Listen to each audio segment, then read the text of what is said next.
Un millionnaire PDG embrasse sa nouvelle femme de ménage pour éviter un mariage arrangé. Et ce que la nounou a fait ensuite a surpris tout le monde. Avant de commencer l'histoire, dites-nous en commentaire de quelle ville vous regardez. Et à la fin, n'oubliez pas de noter cette histoire de 0 à 10. Profitez-en. Tout est prêt, Alexander. Le dîner est prévu vendredi soir et les fiançailles seront officiellement annoncées. Victoria a déjà fait faire sa robe. Ce furent les premiers mots d'Eleanor Montgomery en entrant dans la maison de son fils sans frapper, sans avertissement. Comme toujours, Alexander, qui était assis sur le canapé en examinant des contrats, leva lentement les yeux comme quelqu'un qu'on venait d'informer qu'on allait le poignarder avec une fourchette à salade. « Quelle fiançailles ?» demanda-t-il en plissant les yeux. « Les tiennes, évidemment. Avec Victoria. Il est grand temps que tu grandisses et que tu arrêtes de rejeter tout ce qui implique le mot mariage. Je n'ai jamais accepté ces fiançailles. Je l'ai déjà dit. Alexander, s'il te plaît, tu as 28 ans et tu as un empire à protéger. Épouser Victoria est le coup le plus intelligent pour unir les deux familles. Vous avez l'air bien ensemble. Elle est présentable et j'ai déjà une petite amie. » L'expression d'Eleanor changea comme si son fils venait de lui dire qu'il ouvrait une boutique de tricot sur un bateau pirate. « Quoi? C'est vrai. Je suis en couple depuis un moment et c'est sérieux. »« Et qui est-elle » demanda Eleanor, les bras croisés et le menton levé. Alexander détourna le regard un instant et c'est alors qu'il la vit. Mia Gonzalez, nettoyant le lustre dans l'entrée, des gants en caoutchouc aux mains, un chiffon noué autour de la tête, fredonnant une chanson avec des écouteurs pendus autour du cou et faisant des grimaces amusantes. « C'est elle, dit Alexander en pointant du doigt Mia. « Quoi? C'est ma petite amie, répéta-t-il en se dirigeant droit vers Mia. Alexander n'ose pas. Trop tard. Mia se tourna et n'eut même pas le temps de demander ce qui se passait. Avant qu'elle ne sente les lèvres d'Alex sur les siennes, il l'embrassa sur la bouche pour de vrai. Pendant 3 secondes, Mia se figea. À la 4e, elle se demanda si elle n'était pas tombée, si elle n'avait pas cogné sa tête et si elle ne rêvait pas. À la 5e seconde, elle poussa Alexander si fort qu'il trébucha sur son propre ego. « Es-tu fou ?» cria-t-elle en arrachant ses gants et en les jetant par terre. « Je peux expliquer. »« Non, tu ne peux pas. Tu m'as embrassé devant ta mère. Et je n'ai même pas fini de nettoyer le lustre. » Eleanor resta là à regarder en totale négation. « Ceci est une mauvaise blague. Alexander Montgomery, tu as complètement perdu l'esprit. Une femme de ménage. Une femme incroyable. En fait, répondit-il en essayant encore de se recomposer. Une femme avec un chiffon sur la tête. Ça s'appelle la vraie vie. Tu en as déjà entendu parler? » Eleanor ne répondit pas. Elle attrapa simplement son sac à main de créateur avec l'élégance d'une reine offensée et partit en trombe. Ses talons claquant sur le marbre, comme si chaque pas était une sentence de tribunal. Une fois la porte claquée, Mia croisa les bras et fixa Alexander. « Vas-tu me le dire maintenant? Ou dois-je commencer à deviner? J'avais besoin d'une issue. Ma mère essaie de me forcer à épouser Victoria Sterling. Et j'ai craqué. J'ai dit que je sortais déjà avec quelqu'un, et tu étais là, juste sous mes yeux. Oh, bien sûr. Je pendais juste comme une chauve-souris au lustre, alors pourquoi ne pas me faire passer pour ta fausse petite amie? C'était un coup de tête. Un coup de tête. Si tu avais soudain envie de lancer une nouvelle entreprise. D'accord. Mais embrasser quelqu'un sans prévenir, ce n'est pas de l'impulsion. C'est envahir les joues des gens. Et la vie? Écoute, je suis désolé. Vraiment? Je paierai une prime pour le dérangement. Une prime. Elle attrapa le chiffon du seau et le lui lança. Fourre cette prime là où le soleil ne brille pas, monsieur Cravate Argentée. Elle se tourna et partit en furie vers l'aile du service, bouillonnante. Alexander resta figé, le chiffon glissant de son épaule, le cœur battant un peu plus vite. Et ce n'était pas à cause de sa mère. Dans la buanderie à l'arrière, Donna, la collègue de Mia, pliait des draps quand elle la vit entrer. Les cheveux en désordre, le visage rougi. Quelque chose s'est passé. Quelque chose? Le patron m'a embrassé. Hein? C'est vrai. Au milieu du hall avec sa mère qui regardait, il a dit qu'il avait besoin d'échapper à un mariage arrangé. Et j'étais une bonne excuse. Et comment t'es-tu senti? Mia souffla. En colère, furieuse, confuse et le baiser. Mia se tut pendant 2 secondes. Avait le goût de dentifrice cher et un peu d'arrogance. Tu l'as aimé? J'ai aimé avoir envie de le frapper, mais j'admets que peut-être, juste peut-être, mon cœur a sauté un battement. Mais c'était juste un réflexe, comme un éternuement, tu sais? Je sais. Et s'il revient encore avec cette histoire de petite amie et de baiser, Je le frapperai avec une serpillière avec panache. Absolument. Elles éclatèrent toutes les deux de rire. De l'autre côté de la maison, Alexander regardait par la caméra du couloir, un léger sourire aux lèvres. Peut-être, juste peut-être, que cette femme de ménage était plus intéressante que n'importe quelle Ariès dans une robe sur mesure. Le lendemain, Mia arriva au travail plus tôt que d'habitude, mais avec 2 fois plus de grogne. À chaque pas, elle se promit de ne même pas regarder le visage de ce PDG impulsif. Mais cette promesse dura exactement 35 secondes jusqu'à ce qu'elle voie Alexander Montgomery s'appuyer contre l'encadrement de la porte de la cuisine, une tasse de café à la main avec un sourire en coin. « Bonjour, petit ami temporaire. Bien dormi ?» taquina-t-il. « J'ai rêvé que je fourrais un plumeau dans ton arrogance. Tu veux que je te dessine un croquis? Je ne suis pas ta petite amie. Ce qui s'est passé hier était ta crise. Compte-moi hors de ça. » Alexander se redressa, posa sa tasse sur le comptoir et s'approcha d'elle. « Mia, écoute, je sais que c'était bizarre, d'accord? C'était étrange. Mais j'ai un vrai problème avec cette histoire de fiançailles. Et maintenant, ma mère croit que je suis en couple avec toi. Si tu acceptes de faire semblant d'être ma petite amie pendant 1 semaine, juste jusqu'à ce que je règle ça, je te paierai. »« Tu vas... Quoi ?» Mia croisa les bras. « Tu vas me payer pour faire semblant d'être ta petite amie? Qu'est-ce que tu penses que je suis? Une actrice dans un film romantique de dernière minute? Non, je pense que tu es assez intelligente pour voir une bonne opportunité. Oh, bien sûr. Parce que faire semblant d'être amoureuse d'un PDG autoritaire, arrogant et plein de règles est le rêve de toutes les femmes, hein? Alexander soupira. Me dis-tu que tu ne pourrais pas utiliser un peu d'argent en plus? Peut-être que si, mais je pourrais aussi utiliser un fauteuil de massage et une glace à la pistache tous les vendredis. Ça ne veut pas dire que je passe mon temps à conclure des accords avec des milliardaires qui pensent que le monde tourne autour de leur cravate. Il la regarda pendant quelques secondes. Mia tint bon, les bras croisés et le menton levé comme si elle disait « Je peux être pauvre, mais je ne suis pas à vendre. »« D'accord, » dit Alexander. « Si tu changes d'avis, fais-le-moi savoir. » Il sortit de la cuisine sans un mot de plus, laissant derrière lui une atmosphère lourde de fierté blessée et l'odeur de café cher. Des heures plus tard, Mia reçut un appel de sa mère. Son petit frère, Nico, était de retour à l'hôpital. Son problème cardiaque s'était aggravé. La chirurgie devait avoir lieu avant la fin du mois.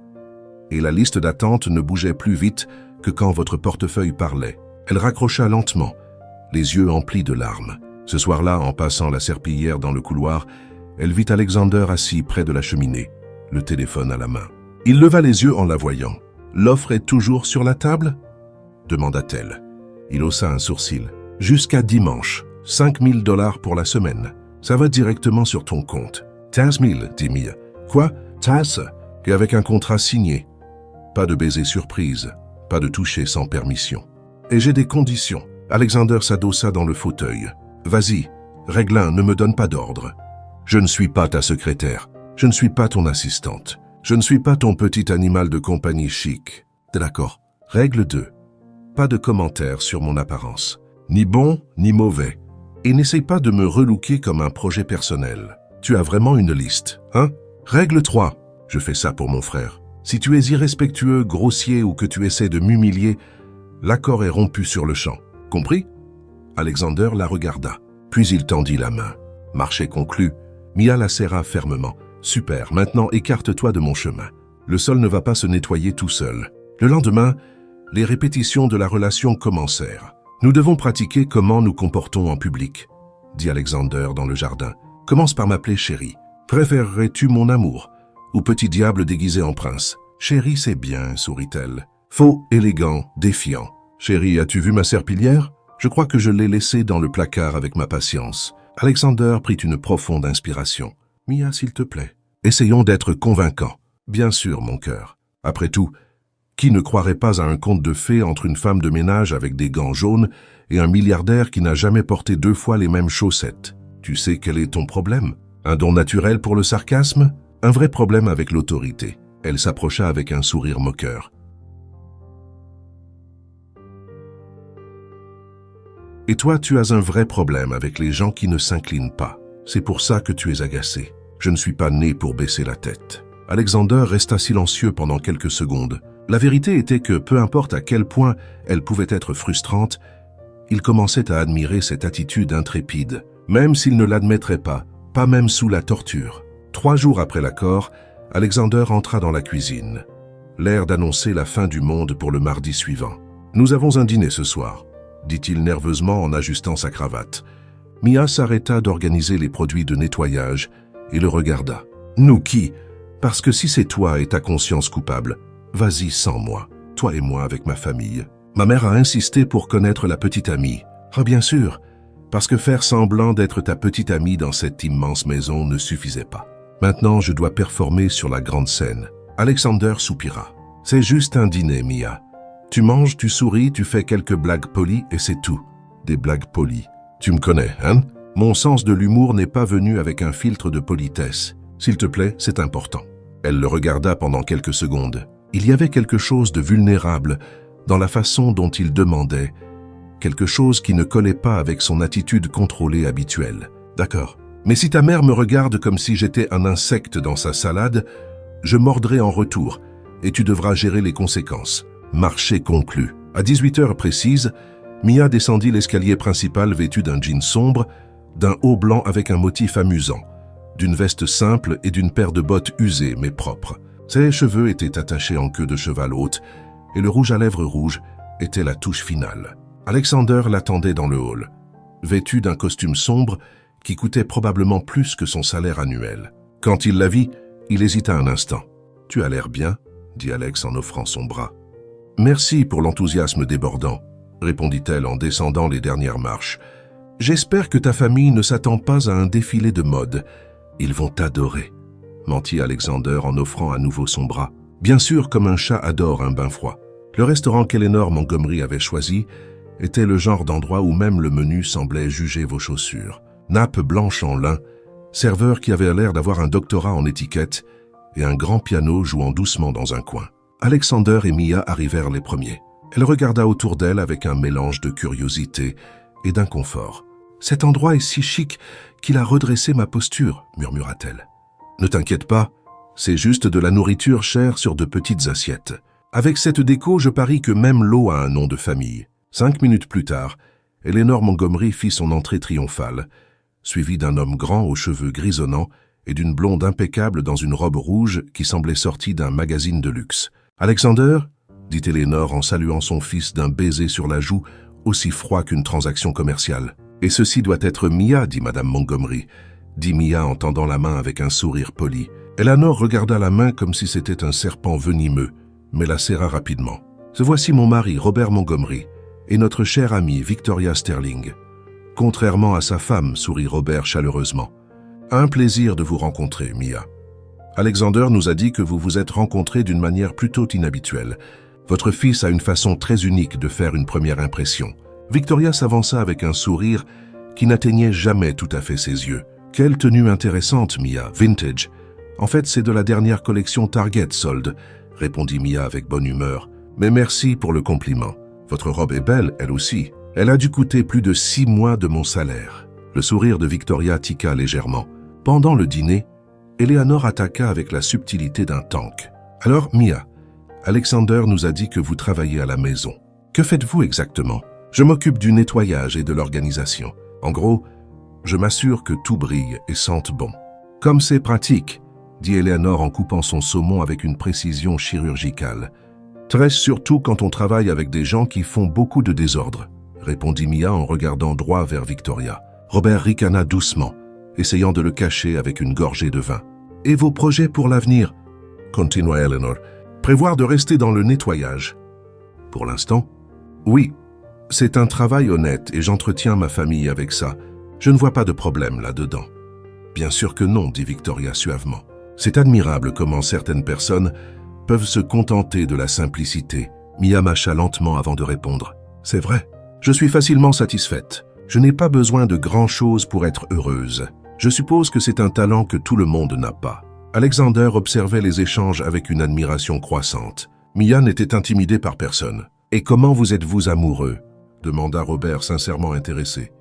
Mia et Alexander se regardèrent rapidement. « C'était instantané, dit Alexander. »« Comme la foudre, ajouta Mia. »« Mais plus mouillé. »« Plus mouillé ?» demanda Eleanor en fronçant les sourcils. « J'ai renversé de l'eau sur lui mon premier jour de travail. C'était comme l'amour au premier éclaboussement. » Robert éclata de rire. Et même Alexander esquissa un vrai sourire. « Comme c'est romantique !» murmura Victoria, son sarcasme évident. « Je sais, hein ?» répondit Mia en feignant de ne pas remarquer le ton. « On ne voit même pas des histoires comme ça dans les films, seulement dans la vraie vie. » Eleanor se pencha légèrement en avant. « Et tu penses vraiment pouvoir t'intégrer à notre cercle social, Madame Montgomery? Je n'essaie pas de m'intégrer nulle part. Je suis qui je suis. Que ça vous convienne ou non, ce n'est pas mon problème. Votre fils m'accepte tel que je suis, et c'est ce qui compte. » Alexander sentit quelque chose d'étrange dans sa poitrine, de l'admiration peut-être, ou quelque chose de plus profond. « Bien dit, » dit Robert en levant son verre. « À l'authenticité. » Eleanor ne leva pas son verre. Après le dîner, en attendant près des voitures dans le parking, Eleanor attira Alexander à l'écart. « Si tu veux ruiner le nom de notre famille, fais-le seul. » « Mais elle ne tiendra pas longtemps ici, » murmura-t-elle, les yeux brillants d'une colère contrôlée. « Maman, ne m'appelle pas maman quand tu agis comme une idiote. Cette fille n'est pas de notre monde, Alexander. Et plus tu t'en rendras compte vite, mieux ce sera. » De l'autre côté du parking, Victoria s'approcha de Mia. « Tu t'en es bien sorti ce soir, » dit-elle avec une fausse gentillesse. Mais ce n'était que l'échauffement. « Merci pour l'avertissement, » répondit Mia. « Mais si tu penses que je vais m'enfuir juste parce que la concurrence est arrivée, tu te trompes. Je n'ai pas peur d'une princesse de porcelaine. » Victoria esquissa un sourire froid et s'éloigna. Dans la voiture sur le chemin du retour, Alexander resta silencieux pendant longtemps. « Tu as été incroyable, » dit-il enfin. « Je n'ai fait que d'être moi-même. Si c'est incroyable, tes standards sont très bas. Ce n'est pas ça. C'est juste que tu ne t'es pas laissé marcher sur les pieds. Pas une seconde. » Mia le regarda du coin de l'œil. « Tu t'attendais à ce que je m'incline? Je ne sais pas ce que j'attendais. Mais ce n'était pas ça. Et qu'est-ce que c'était ?» Alexander hésita. Courageuse, authentique, intéressante. « Attention, patron.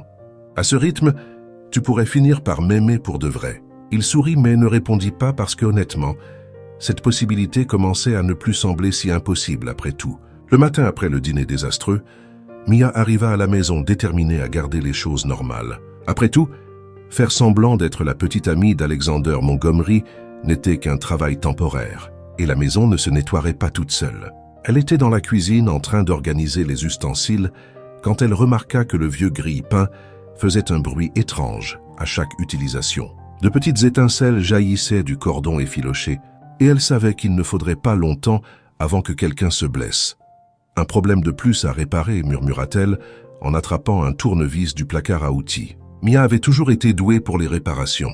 Depuis petite, elle avait appris que quand quelque chose se cassait à la maison, soit tu le réparais toi-même, soit tu t'en passais. Il n'y avait pas d'argent pour appeler un technicien pour chaque petit problème. Elle débrancha le grille-pain et commença à examiner le cordon. Le problème semblait simple, juste quelques fils desserrés qui avaient besoin d'être reconnectés. Facile à réparer. « Je vais juste jeter un œil rapide ici », murmura-t-elle en dévissant le panneau arrière. Ce que Mia ne réalisa pas, c'est que la prise était défectueuse. Même avec le grille-pain débranché, il y avait encore du courant dans le cordon. Quand elle toucha les fils exposés avec le tournevis mouillé, le choc fut instantané. Une décharge électrique traversa son bras, la faisant hurler et tomber en arrière, renversant une casserole en métal qui s'écrasa bruyamment par terre. Alexander était dans son bureau quand il entendit le bruit. D'abord le cri, puis le choc. Il lâcha ses papiers et courut vers la cuisine, le cœur battant pour des raisons qu'il ne pouvait expliquer.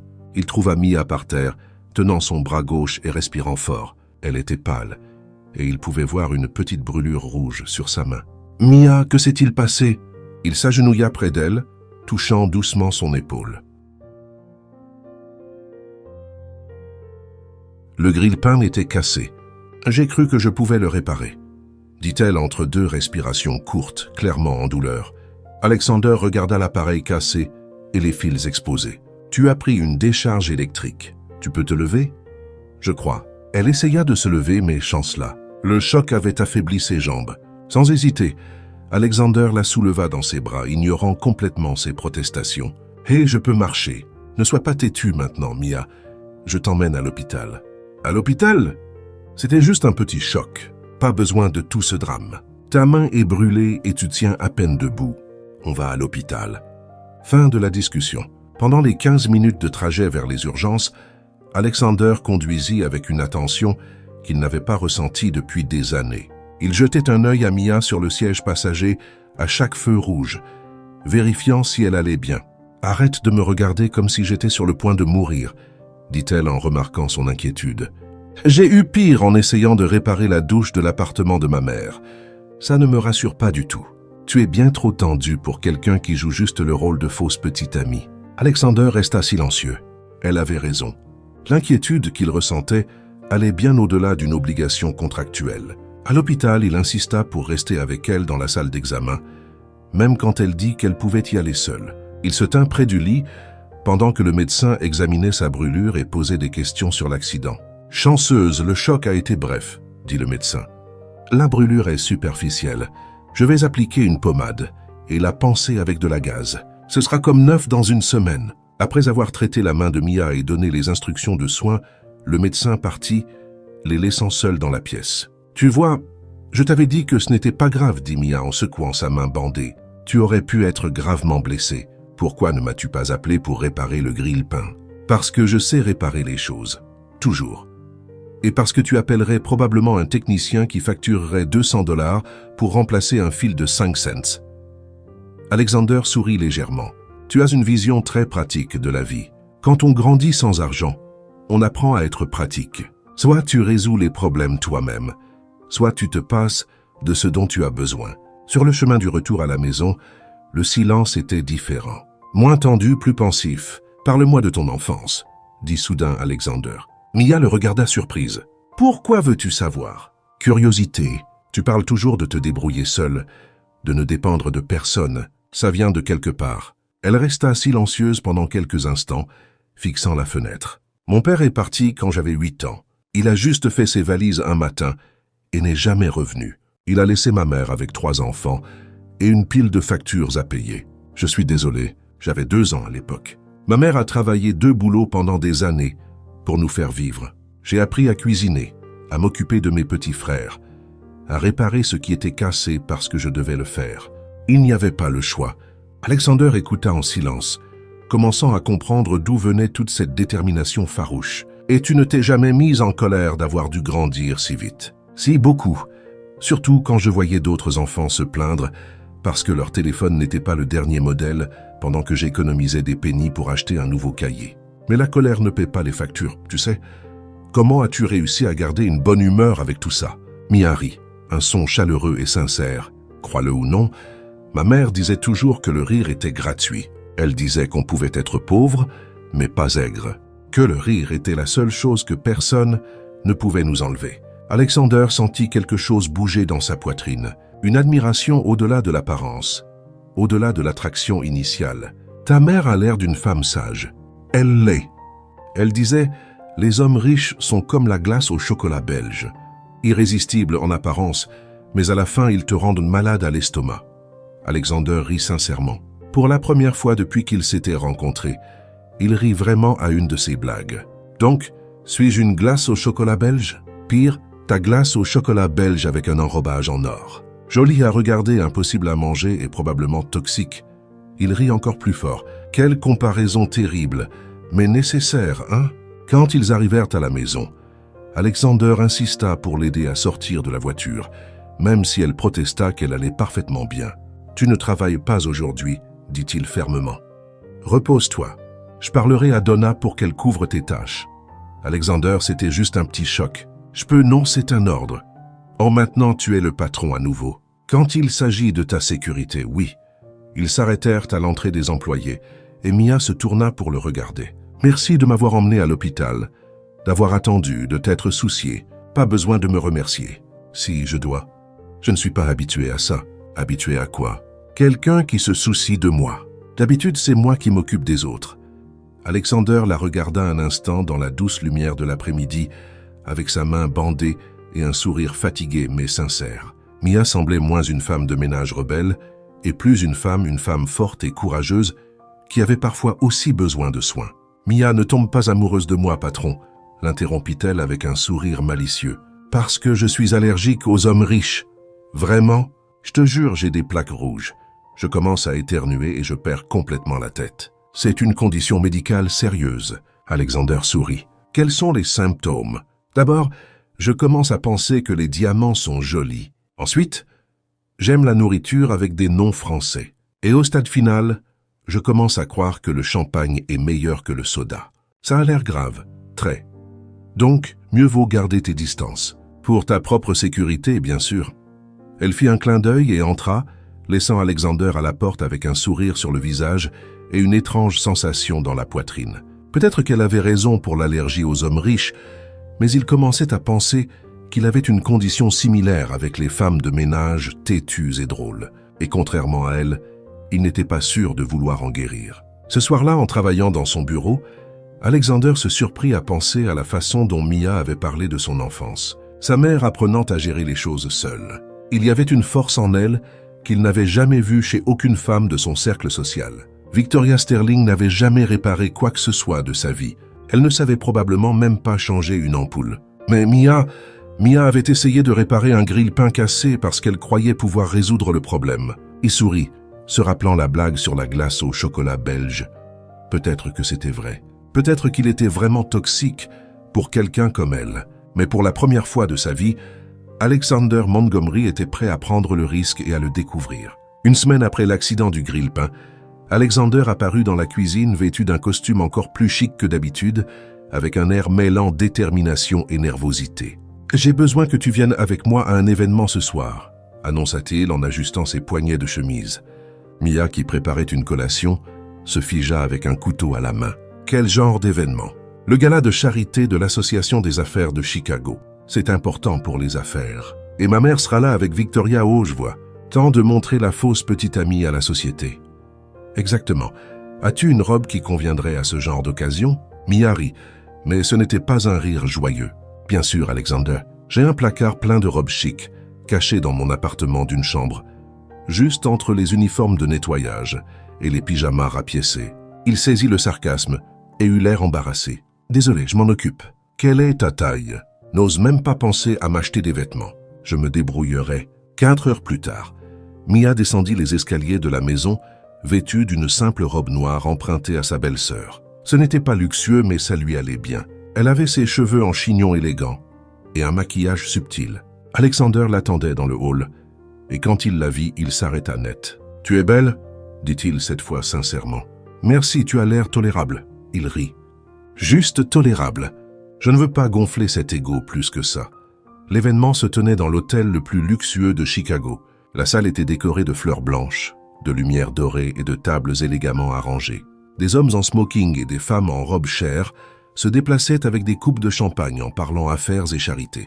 Dès qu'ils entrèrent, Mia sentit tous les regards se tourner vers eux, ou plutôt vers elle. Et ce n'étaient pas des regards admiratifs. « Détends-toi », murmura Alexander en offrant son bras. « Tu as ta place ici autant que n'importe qui. »« Ouais, bien sûr, mais merci d'essayer de m'encourager. » Ils avaient à peine pris leur coupe de champagne quand Eleanor Montgomery apparut, suivie de Victoria Sterling, vêtue d'une robe rouge qui coûtait probablement plus que la voiture de Mia.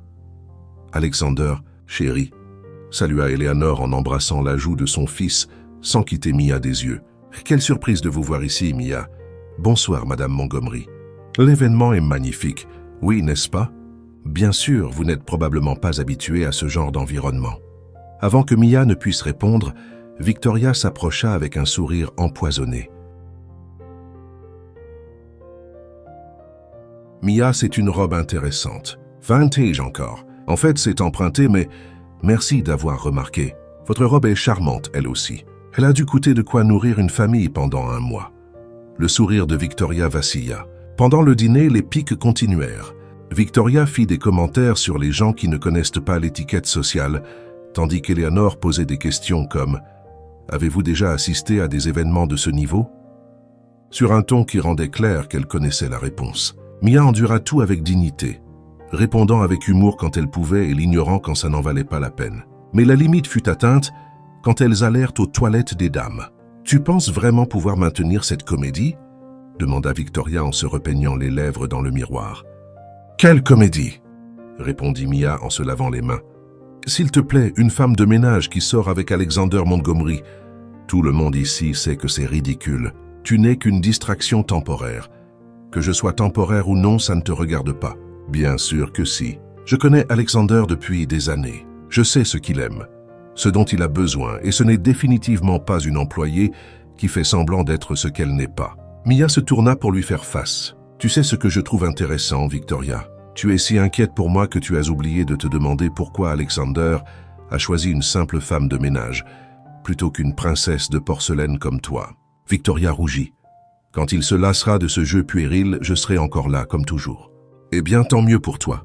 Ça doit être confortable de vivre d'espoir. » Quand elles revinrent dans la salle de bal, Alexander sentit immédiatement que quelque chose s'était passé. Le visage de Victoria était tendu, et Mia semblait plus silencieuse que d'habitude. « Tout va bien ?» murmura-t-il à Mia. « Parfaitement, mais ce n'était pas vrai. » Pour le reste de la soirée, Alexander remarqua comment les autres invités regardaient Mia, comment ils chuchotaient en la voyant passer, comment ils l'excluaient délibérément des conversations. Le point de rupture arriva quand un homme d'affaires ivre s'approcha de leur table. « Montgomery, donc, c'est la fameuse petite amie, » dit-il bruyamment, attirant l'attention. « Faut avouer, c'est un grand changement des mondaines au personnel. » Le silence qui suivit fut assourdissant. Alexander se leva lentement, avec une expression que Mia n'avait jamais vue. « Qu'est-ce que tu viens de dire ?»« À l'aise, Alex. Tout le monde ici sait qui elle est. Pas besoin de faire semblant. »« Tu vas t'excuser maintenant, » dit Alexander. « Tu n'as pas à le faire, » murmura Mia en touchant son bras. « Si, je dois. » Il fixa l'homme froidement. « Tu viens de manquer de respect à ma petite amie. C'est inacceptable, mec. S'excuser ou partir. À toi de choisir. » Réalisant qu'il avait franchi la ligne, l'homme marmonna une excuse réticente et s'éloigna.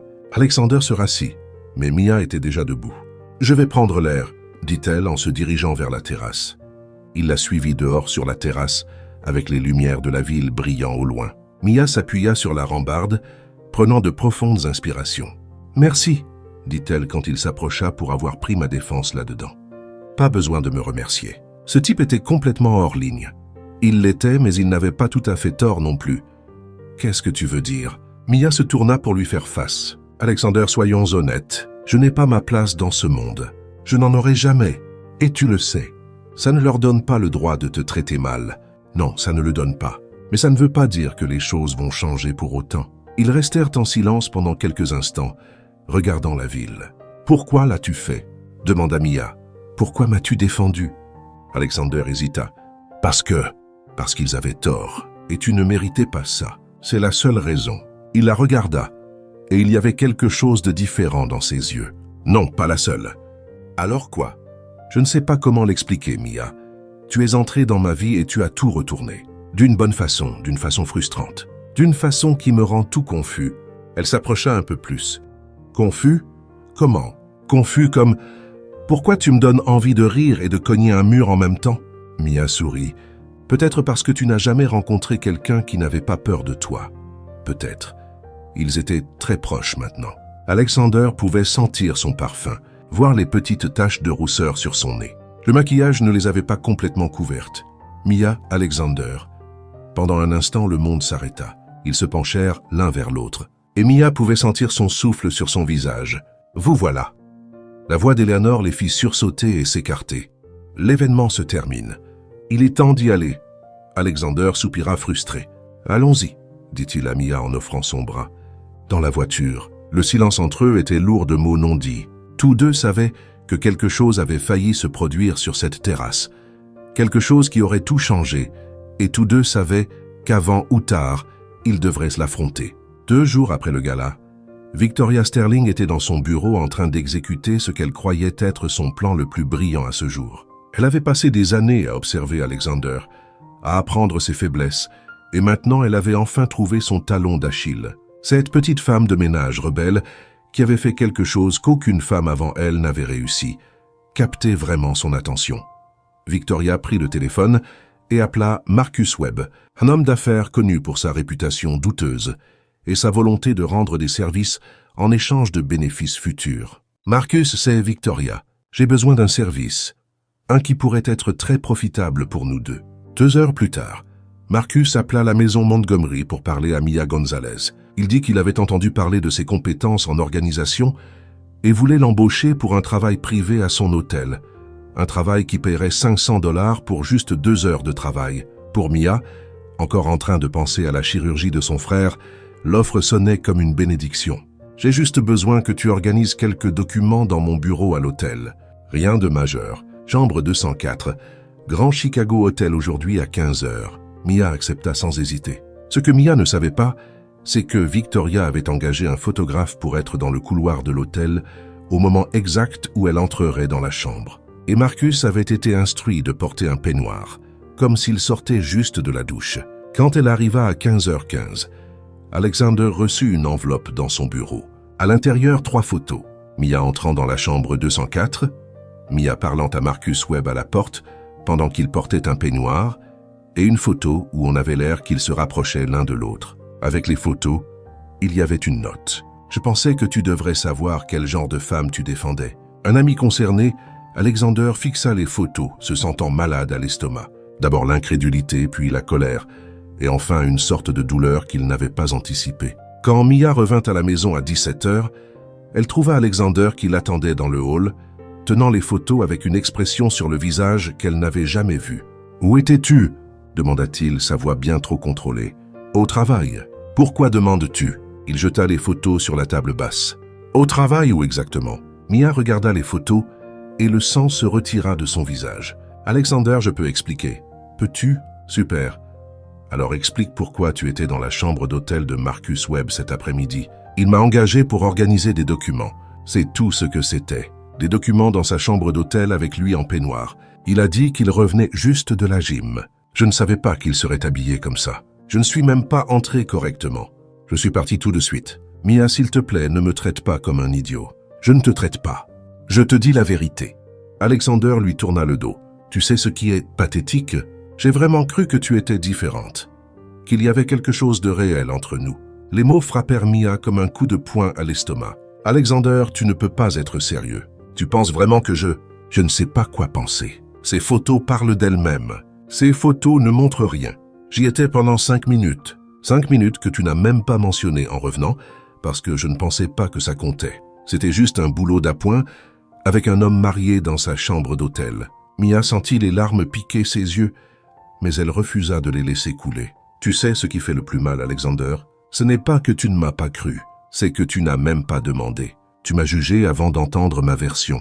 Les preuves sont claires, Mia. Des preuves. Ou cherchais-tu juste une raison pour mettre fin à ça avant que ça devienne trop réel ? Alexander se tourna pour lui faire face, et pendant un instant, elle vit du doute dans ses yeux, mais la colère l'emporta. Peut-être que tu as raison. Peut-être que ça n'aurait jamais dû commencer. Mia prit une profonde inspiration, essayant de rester composée. D'accord. Si c'est ce que tu penses de moi, alors il n'y a plus rien à dire. Elle sortit la clé de la maison de sa poche et la posa sur la table près des photos. Je démissionne comme femme de ménage et comme fausse petite amie. Mia, attends. Non, tu as été très claire sur ce que tu penses de moi. Je ne suis peut-être qu'une femme de ménage, mais j'ai de la dignité et je ne reste pas où je ne suis pas respectée. Elle se dirigea vers la porte, mais s'arrêta avant de partir. Juste une chose, Alexander. Quand tu découvriras la vérité et tu la découvriras, souviens-toi que tu as choisi de ne pas me faire confiance. Souviens-t'en. La porte se ferma derrière elle, laissant Alexander seul avec les photos et un vide dans la poitrine qu'il n'avait pas anticipé. 3 heures plus tard, pendant qu'Alexander essayait et échouait à travailler, son téléphone sonna. C'était James, son assistant personnel, M. Montgomery, désolé de vous déranger, mais je pensais que vous devriez savoir. J'ai reçu un appel étrange de Marcus Webb. À propos de quoi ? Il voulait savoir si vous étiez satisfait des photos. Il a dit que Victoria Sterling lui avait demandé d'appeler pour confirmer que tout s'était passé comme prévu. Alexander sentit le sol se dérober sous lui. « Répète ça, s'il te plaît. Je pense que vous avez été piégé. » Alexander raccrocha et se précipita vers sa voiture. 20 minutes plus tard, il tambourinait à la porte de l'appartement de Marcus Webb. Quand Marcus l'ouvrit et vit le visage d'Alexander, toute couleur se retira du sien. « Montgomery, tu vas me dire exactement ce qui s'est passé aujourd'hui. » Tout de suite. 5 minutes plus tard, Alexander avait la confession complète. Victoria avait payé Marcus pour monter toute la scène. Elle avait engagé le photographe. Elle avait planifié chaque détail. Mia avait été une victime innocente. De retour dans sa voiture, Alexander attrapa son téléphone, les mains tremblantes. Il avait commis la plus grosse erreur de sa vie. Il avait douté de la seule personne qui ne lui avait jamais menti. qui n'avait jamais essayé de le manipuler, qui avait toujours été exactement celle qu'elle prétendait être. Le téléphone de Mia sonna plusieurs fois avant qu'elle ne décroche. « Allô Mia, c'est moi. » Silence à l'autre bout. « Mia, s'il te plaît, ne raccroche pas. Qu'est-ce que tu veux, Alexander ?» Sa voix sonnait fatiguée, blessée. J'ai découvert la vérité sur les photos, sur Marcus. C'était tout un coup monté par Victoria, plus de silence. « Mia, tu avais raison. J'aurais dû te faire confiance. J'aurais dû demander d'abord et accuser après. J'ai tout gâché. » « Oui, tu l'as fait. S'il te plaît, reviens, Alexander. Je sais que je ne le mérite pas. Je sais que tu n'as aucune raison de me donner une autre chance. Mais j'ai besoin de toi ici, pourquoi? Pour continuer à faire semblant d'être ta petite amie. Non, parce que quand tu es parti, la maison semblait vide. Et ce n'était pas à cause du nettoyage ou de l'ordre. C'était à cause de toi. Ton rire dans la cuisine, tes remarques sarcastiques, la façon dont tu n'as jamais peur de dire ce que tu penses. Mia resta silencieuse si longtemps qu'Alexander pensa qu'elle avait raccroché. « S'il te plaît, dit-il avec une vraie désolation dans la voix. « Laisse-moi réparer ça, j'y réfléchirai, dit-elle enfin. Je comprends.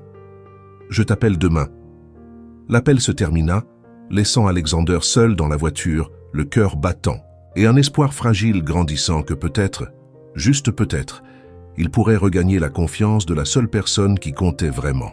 Pour la première fois de sa vie, Alexander Montgomery savait ce que ça faisait de manquer quelqu'un, et c'était une sensation qu'il ne voulait plus jamais ressentir. Alexander Montgomery n'avait jamais conduit dans le sud de Chicago. Son GPS le menait habituellement vers des quartiers, au nom français, et des maisons qui ressemblaient à des musées. Mais il était là un jeudi après-midi, cherchant l'adresse de Mia dans un quartier où les maisons étaient petites, les trottoirs fissurés, et les enfants jouaient dans la rue sur des vélos qui avaient vu des jours meilleurs. Il s'arrêta devant une maison d'un étage peinte en bleu délavé. Un petit porche abritait des pots de plantes bien rangés et un rocking chair qui semblait avoir beaucoup d'histoire. La grille en fer était ouverte et il pouvait entendre des voix et des rires venant de l'intérieur. Alexander vérifia son reflet dans le rétroviseur. Costume à $1000, une montre valant plus que la plupart des voitures, chaussures en cuir italien. Il avait l'air d'un intrus entrant en territoire étranger. Mais Mia n'avait répondu à aucun de ses appels depuis la veille, et il savait qu'il devait faire ça en personne. Il frappa à la porte moustiquaire, et une femme d'une cinquantaine d'années apparut. Elle avait les mêmes yeux sombres que Mia et un sourire chaleureux mais prudent. « Puis-je vous aider? Madame Gonzalez? Je suis Alexander Montgomery. Je travaille avec Mia. » L'expression de la femme changea instantanément. « Oh, vous êtes le patron. Oui, madame, j'aimerais parler avec elle si c'est possible. » Carmen Gonzalez le jaugea de la tête aux pieds, comme si elle pouvait voir à travers le costume cher. « Mia, » appela-t-elle dans la maison, « ton patron est là. » Quelques secondes plus tard, Mia apparut vêtue d'un jean délavé et d'un t-shirt des Chicago Bulls. Elle avait l'air surprise et pas particulièrement heureuse. « Alexander, qu'est-ce que tu fais ici? » J'ai dit que j'y réfléchirais. Je suis venu parler. S'il te plaît, tu n'as pas répondu à mes appels et j'ai dû venir. Carmen jeta un œil entre eux. Eh bien, puisque tu es déjà là, entre. Je ne laisse personne dehors sur le porche comme un vendeur ambulant. Maman, ce n'est pas nécessaire. Mia Gonzalez, où sont tes manières? Entre, jeune homme, je viens de faire du café. Alexander suivit les deux femmes dans la maison. Le salon était petit, mais cosy, avec des meubles qui avaient clairement été dans la famille pendant des années. Des photos de famille remplissaient les murs, et il y avait une délicieuse odeur de nourriture maison dans l'air. « Assieds-toi », dit Carmen en pointant le canapé. « Mia me dit que ta maison est plus grande que tout notre quartier. »« Maman », Mia rougit, « je suis juste curieuse. Je n'ai jamais rencontré un millionnaire avant. » Un garçon d'environ 16 ans entra de la cuisine, plus mince qu'il ne devrait l'être pour son âge, mais avec un sourire éclatant. « Ça doit être le fameux patron, » dit-il en offrant sa main. « Je suis Nico. Merci d'avoir donné un boulot à ma sœur agaçante. Ravi de te rencontrer, Nico. Mia parle tout le temps de toi. J'espère que c'est du bien. Elle me menace au moins 3 fois par jour. » Alexander esquissa son premier vrai sourire depuis des jours. Seulement du bien. Promis, Carmen apporta du café servi dans des tasses dépareillées mais propres. « Alors, monsieur Montgomery, qu'est-ce qui vous amène dans notre humble demeure ?» Alexander regarda Mia, qui était assise au bord d'un fauteuil, clairement mal à l'aise. « Je suis venu m'excuser auprès de Mia. J'ai commis une terrible erreur. » Et quel genre d'erreur demanda Carmen, avec le ton protecteur qu'une mère seule peut avoir. Maman, s'il te plaît. Je ne l'ai pas cru quand j'aurais dû, dit Alexander. Quelqu'un l'a piégée pour faire croire qu'elle faisait quelque chose de mal, et j'ai cru aux fausses preuves au lieu de lui faire confiance. Carmen croisa les bras. Donc maintenant tu veux qu'elle revienne travailler pour toi? Oui, mais pas seulement ça. Je veux arranger les choses parce qu'elle ne méritait pas ce que j'ai fait. Nico se pencha en avant. Qu'est-ce que tu as fait exactement? Nico, murmura Mia. Non, laisse-le répondre. S'il a fait pleurer ma sœur, je veux savoir pourquoi. Alexander regarda Mia, surpris. Tu as pleuré? Ce n'est pas important. Si, ça l'est, dit Carmen. Mia ne pleure pas facilement, pas même quand elle s'est cassé le bras à 12 ans. Alexander sentit une pointe de culpabilité plus profonde. Je suis désolé, vraiment. À ce moment, une casserole fit du bruit dans la cuisine et Carmen se leva. Le dîner est presque prêt. Vous mangez du poulet et du riz, monsieur Montgomery?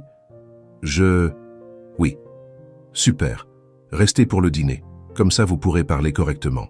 Maman, il a probablement d'autres plans. J'adorerais rester, dit rapidement Alexander. Si ce n'est pas une gêne.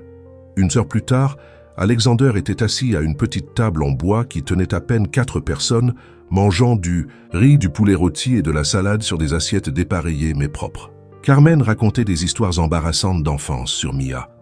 Nico parlait de ses plans d'étudier l'ingénierie une fois sa santé améliorée. Et Mia alternait entre rires et mortifications. Et puis elle a décidé de réparer le fer à repasser toute seule.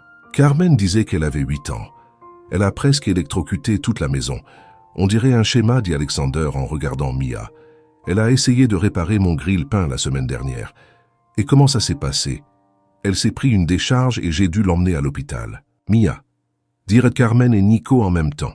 Ce n'était pas si grave. Mia se défendit. Après le dîner, pendant que Carmen et Nico allèrent au salon pour regarder leur émission, Mia commença à laver la vaisselle. Alexander se leva de la table. « Laisse-moi aider. Tu n'as pas à le faire, je veux le faire. » Ils se tinrent côte à côte au petit évier, Alexander lavant et Mia essuyant. C'était intime d'une façon à laquelle ils n'étaient pas habitués. Simple, réel. « Ta famille est incroyable, » dit-il. « Ils sont tout ce que j'ai. C'est pour ça que je travaille si dur, c'est pour ça que je prends des boulots d'appoint, même quand ils tournent bizarres. » Mia, à propos de ça, tu as vraiment cru que j'étais le genre de personne qui se lancerait avec quelqu'un pour de l'argent? Alexander s'arrêta de laver une assiette. Non, pas logiquement, mais quand j'ai vu ces photos, j'ai paniqué parce que je commençais à ressentir quelque chose de réel pour toi, et ça m'a fait peur. Mia s'arrêta d'essuyer. Quelque chose de réel? Oui. Et quand j'ai pensé que peut-être tu me jouais, j'ai choisi de croire aux mensonges plutôt que de risquer d'être un idiot amoureux. Amoureux? Alexander réalisa ce qu'il venait de dire et détourna le regard incertain. Peut-être. Je ne sais pas. Tu me confonds. Mia rit et c'était un son doux et sincère. Tu es étrange, mais tu commences à être un peu moins insupportable. C'est tout? C'est un grand pas. Il y a une semaine, je te trouvais complètement insupportable. Il finira la vaisselle dans un silence confortable.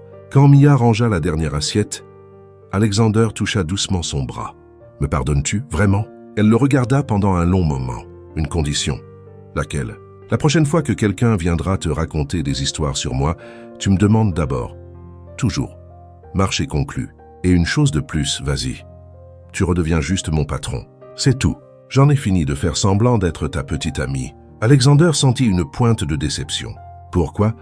Parce que ça devient trop compliqué. Et parce que si ça tourne en quelque chose de réel, je veux que ce soit parce que tu l'as choisi. Pas parce que tu avais besoin d'une fausse relation pour éviter un mariage arrangé. Il sourit. Ça se tient, bien. Donc, tu es d'accord? Oui, mais puis-je demander une chose? Bien sûr. Si je le fais, si je choisis, tu le considérerais. Mia sourit mais ne répondit pas. Voyons d'abord si tu peux passer une semaine sans me rendre folle. Quand Alexander quitta la maison des Gonzalez ce soir-là, il savait 3 choses. D'abord, qu'il venait de rencontrer la famille la plus accueillante qu'il ait jamais connue. Deuxièmement, que Mia Gonzalez était encore plus spéciale qu'il ne l'avait pensé. Et troisièmement, qu'il tombait complètement et irrémédiablement amoureux d'elle. Et cette fois, il n'avait pas peur de l'admettre. Le lendemain matin, Mia revint à la maison Montgomery avec une étrange sensation dans la poitrine. C'était comme revenir dans un endroit familier qui avait discrètement changé en son absence. Alexander l'accueillit à la porte, vêtu d'un jean et d'une chemise décontractée, une vue rare qui la fit presque demander s'il allait bien. « Bonjour », dit-il avec un sourire hésitant. « Bonjour, patron », répondit-elle en accentuant le dernier mot. « À propos de ça, j'ai un problème. » Mia soupira. « Quel genre de problème maintenant ?» Ma mère a prévu un autre dîner pour samedi avec Victoria et toute sa famille. Apparemment, notre réconciliation doit être célébrée publiquement. Réconciliation? Elle pense qu'on s'est séparés et remis ensemble, ce qui est techniquement vrai. Mia croisa les bras. « Alexander, je t'ai dit que je ne voulais plus faire semblant d'être ta petite amie. Je sais, mais c'est juste une fois de plus. Après ça, je lui dirai la vérité. Je le promets. Et si elle pète un câble? Qu'elle le fasse. J'aurais dû affronter ça dès le début, au lieu de t'embarquer là-dedans. » Mia l'étudia. Quelque chose en lui était différent. Moins d'arrogance, plus de vulnérabilité. D'accord, mais c'est la dernière fois, et pas de drame cette fois. Pas de drame. Cet après-midi-là, pendant que Mia organisait des livres dans la bibliothèque, Alexander apparut à la porte avec un air presque timide sur le visage. « Tu veux voir quelque chose? Ça dépend. C'est cool ou c'est bizarre? Un peu des deux. » Il la mena à une porte qu'elle n'avait jamais remarquée, cachée derrière une étagère. Quand il l'ouvrit, elle révéla un escalier menant à un sous-sol spacieux. « Qu'est-ce que c'est? »« Mon labo. » Mia descendit les escaliers et resta bouche bée. L'espace était rempli d'établis, d'équipements électroniques, d'appareils étranges et de tableaux blancs couverts de formules et d'esquisses. « Tu as un labo secret dans ta maison? Ce n'est pas secret, juste privé. Qu'est-ce que tu fais là-dessous? » Alexander alla à l'une des établis et prit un petit appareil qui ressemblait à une télécommande. Des inventions, surtout des appareils qui aident à rendre la vie plus facile pour les personnes handicapées. Celui-ci, par exemple, lui montra l'appareil. Est une commande qui peut être opérée juste avec le mouvement des yeux pour les personnes à mobilité réduite. Mia le tint avec précaution. « C'est incroyable. Ça marche vraiment? Tu veux essayer? » Pendant les 20 minutes suivantes, Alexander expliqua comment fonctionnaient ses inventions. Il lui montra un système d'ouverture de porte pour les personnes en fauteuil roulant, une app qui traduisait la langue des signes en temps réel et un prototype de canne intelligente pour les malvoyants. « Pourquoi ne m'en as-tu jamais parlé ?» demanda Mia, sincèrement impressionnée. « Parce que la plupart des gens ne comprendraient pas. Ils ne voient que le PDG d'une entreprise tech, pas le gars qui aime réparer des choses. Comme moi avec le grille-pain. » Exactement. Sauf que tu as presque t'électrocuté et que je porte de l'équipement de sécurité. Ils rirent ensemble, et Mia sentit quelque chose bouger dans sa poitrine. Tu es plein de surprises. Tu sais ça? Toi aussi. Qui aurait pensé qu'une femme de ménage me ferait remettre en question toute ma vie? Ils se regardèrent un instant jusqu'à ce que Mia détourne les yeux. Remontons. J'ai encore du travail. Ce soir-là, Mia finissait de nettoyer la cuisine quand elle entendit de la musique venant de la terrasse. C'était de la musique instrumentale douce. Curieuse, elle alla vérifier. Alexander était sur la terrasse, en train d'ajuster un petit système sonore. Il avait allumé quelques bougies et posé 2 verres de vin sur une petite table. « Qu'est-ce que c'est ?»« De l'entraînement, dit-il. Pour samedi. Ils s'attendront probablement à nous voir danser ensemble. Nous devons avoir l'air convaincants. »« Ah d'accord, entraînement. » Mais il y avait quelque chose dans la façon dont il le dit qui ne sonnait pas comme juste de l'entraînement. « Tu sais danser ?» demanda-t-il. « Un peu. Ma mère m'a appris quand j'étais petite. Et toi ?»« Cours obligatoires dans l'enfance. Partie du package d'éducation des airs. » Alexander tendit la main. « Puis-je » Mia hésita un instant avant de la prendre. Il la tira doucement plus près, posant une main sur sa taille et entremêlant les doigts de l'autre main avec les siens. Ils commencèrent à bouger lentement au rythme de la musique. Alexander était un bon danseur, la guidant doucement sur la terrasse sous les étoiles et la lumière des bougies. « Tu danses bien, » dit-il doucement. « Toi aussi. Ces leçons chères ont payé. Ce ne sont pas les leçons. Non, c'est la partenaire. » Mia le regarda et il y avait quelque chose d'intense dans ses yeux qui la fit déglutir. « Alexander. »« Mia, je dois te dire quelque chose. »« Quoi ?» Ils arrêtèrent de danser, mais il ne la lâcha pas. « Ce que je ressens pour toi, je ne l'ai jamais ressenti pour personne avant. Tu me connais à peine. J'en sais assez. Je connais ton courage, ta loyauté envers ta famille, ton sens de l'humour. Je sais comment tu n'as peur de personne ni de rien. Je sais comment tu me donnes envie d'être un homme meilleur. » « Alexander, arrête. Pourquoi ?» parce que tu confonds gratitude et autre chose. Ce n'est pas de la gratitude, Mia. C'est plus que ça. Il se pencha un peu plus près et elle pouvait sentir son souffle sur son visage. Je pense que je tombe amoureux de toi. Les mots restèrent suspendus dans l'air entre eux. Le cœur de Mia s'emballa, mais une vague de panique aussi. Je dois y aller. Elle s'écarta rapidement, laissant Alexander seul sur la terrasse. Dans sa petite chambre dans les quartiers du personnel, Mia s'assit sur le lit et couvrit son visage de ses mains. Son esprit tournait à toute vitesse. Pendant des semaines, elle s'était convaincue que ce n'était qu'un boulot, qu'Alexander Montgomery n'était que son patron temporaire, qu'elle était là pour l'argent de la chirurgie de Nico, et que tout ça, chaque partie, était du faux semblant. Mais quand il la regardait comme ça, quand il riait à ses blagues, quand il lui montrait son labo secret comme s'il partageait un morceau de son âme, quand il disait qu'il tombait amoureux. Le problème, c'est que je commence à vraiment l'aimer, admit-elle pour elle-même.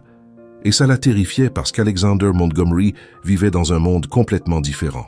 Un monde de maisons de maîtres et d'événements de galas, de deals à millions de dollars et d'attentes familiales. Un monde où une femme de ménage latina du sud de Chicago n'avait pas de sens. Tôt ou tard, il réaliserait ça. Tôt ou tard, la réalité frapperait, et il choisirait quelqu'un comme Victoria Sterling, quelqu'un de convenable, quelqu'un de son monde. Et quand ça arriverait, Mia savait que son cœur se briserait en morceaux parce qu'aucune matière, combien elle essayait de le nier, combien elle voulait garder les choses simples et professionnelles.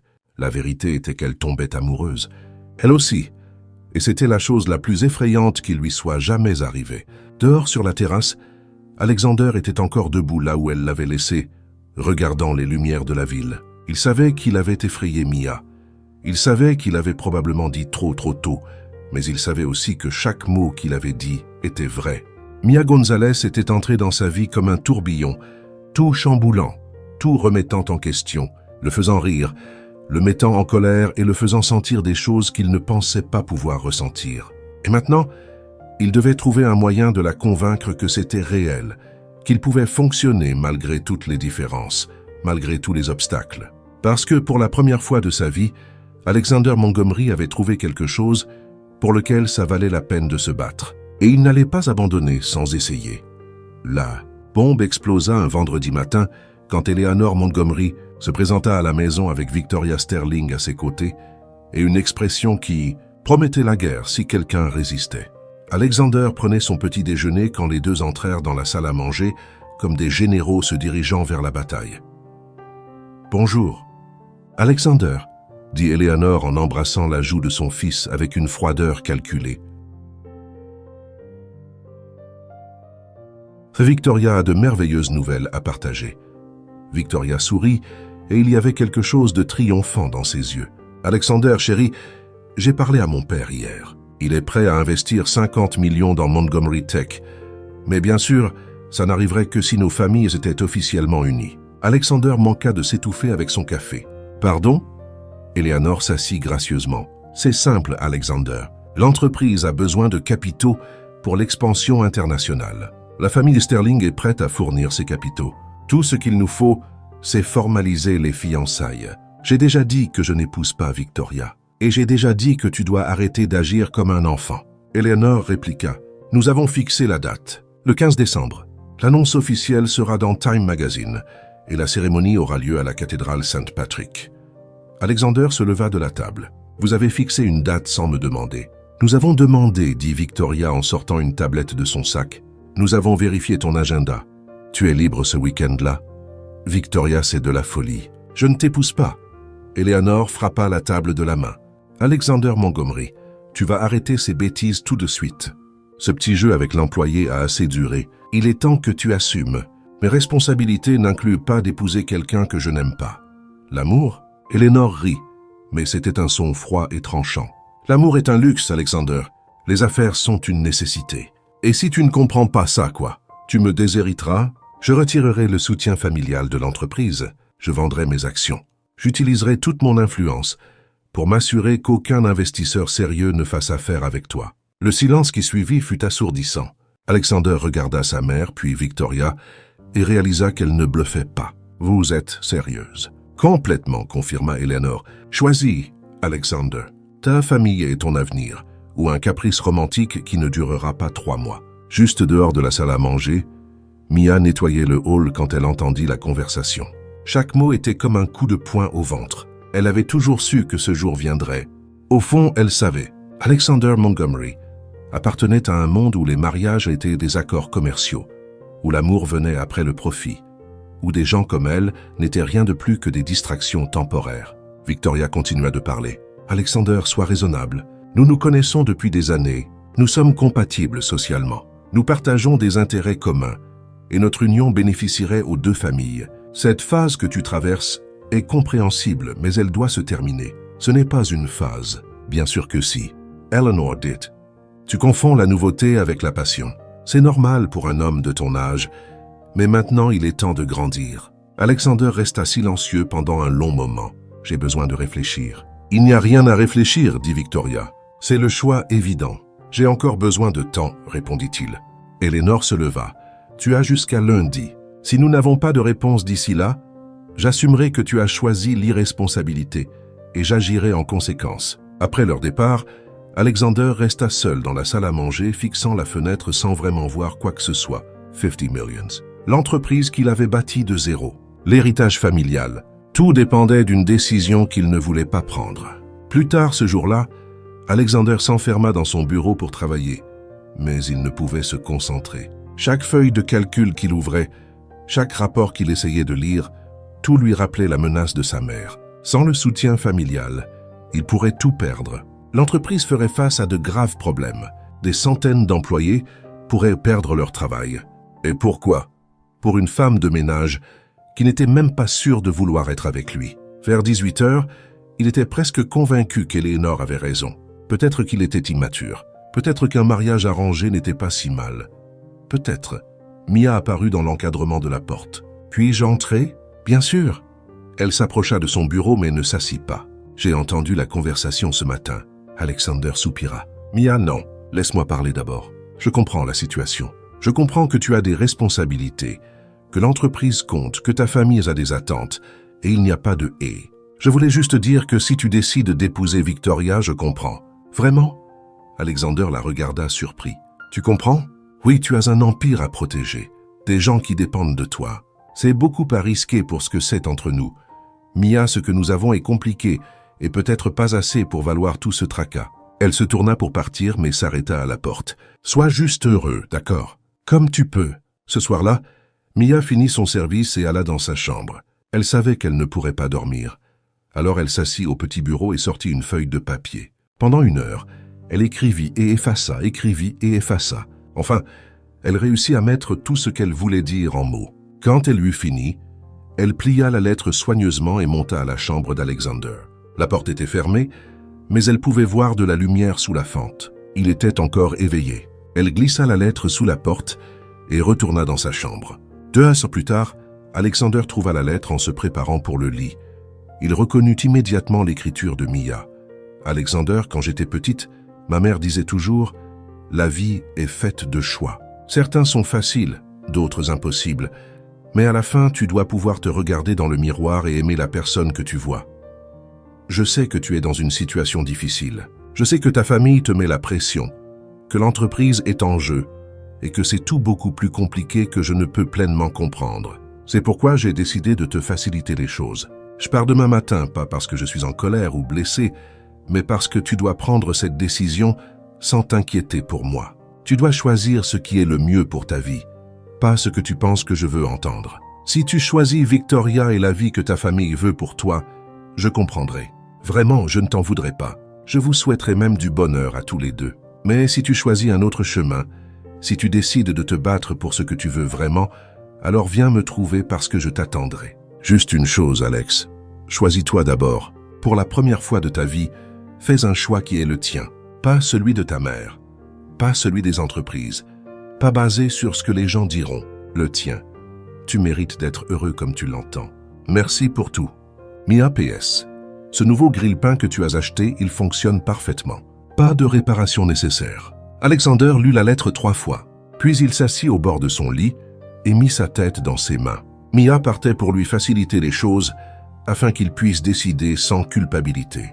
Elle le protégeait, même si ça signifiait s'en aller. Et à cet instant, Alexander Montgomery sut exactement ce qu'il devait faire. Pour la première fois de sa vie, il allait choisir pour lui-même, et il espérait que ce n'était pas trop tard. Alexander ne dormit pas du tout vendredi soir. À 5 heures du matin samedi, il était encore éveillé lisant la lettre de Mia pour la 10e fois. À 7 heures, il avait pris la décision qui changerait sa vie pour toujours. À 8 heures, il appela James, son assistant. « James, j'ai besoin que tu annules tous mes rendez-vous pour aujourd'hui et que tu reprogrammes la réunion avec les investisseurs japonais pour lundi 10 heures, salle de conférence principale. »« Monsieur, mais la réunion avec l'équipe japonaise n'était prévue que mardi. » Changement de plan. « Et James, je veux que tu invites ma mère, Victoria Sterling et tous les membres du conseil. Dis-leur que c'est à propos de l'avenir de l'entreprise. C'est urgent. »« Oui, monsieur. Autre chose ? » ?»« Oui. Ne laisse pas Mia partir aujourd'hui. Si elle essaye de s'en aller, invente n'importe quelle excuse. Dis qu'il y a une urgence de nettoyage ou quelque chose. Monsieur, fais-moi juste confiance. » Samedi matin, Mia se réveilla avec une étrange sensation dans la poitrine. Elle avait prévu de partir tôt avant qu'Alexander ne se réveille pour éviter des au revoir gênants. Mais quand elle descendit à la cuisine, elle trouva James qui l'attendait. « Mia, content que tu sois là tôt. Nous avons une urgence. » « Quel genre d'urgence ? » La réunion de M. Montgomery avec les investisseurs japonais lundi, et apparemment le service de nettoyage a annulé à la dernière minute. Il a spécifiquement demandé que tu t'occupes de la salle de conférence. Bien sûr, il y aurait une dernière tâche. D'accord. Où est cette salle ? 20e étage du bâtiment Montgomery Tech. Je te donne l'adresse. Le lundi arriva avec un ciel nuageux de Chicago. Mia était dans la salle de conférence depuis 8 heures du matin, s'assurant que chaque détail était parfait. C'était une pièce impressionnante avec une grande table en acajou, des chaises en cuir et une vue panoramique sur la ville. À 9h40, elle finissait de polir la table quand elle entendit des voix dans le couloir. Beaucoup de voix. « C'est bizarre, murmura-t-elle. Je pensais que c'était juste les investisseurs japonais. » Elle rangeait les produits de nettoyage quand la porte s'ouvrit et des gens entrèrent. Mais ce n'étaient pas des Japonais. C'était Eleanor Montgomery, Victoria Sterling, plusieurs hommes en costume qu'elle ne reconnaissait pas. « Et Mia, dit Eleanor clairement surprise, que faites-vous ici ? » « Je nettoyais pour la réunion. » Victoria la jaugea de haut en bas. Alexander a invité la femme de ménage à une réunion d'affaires.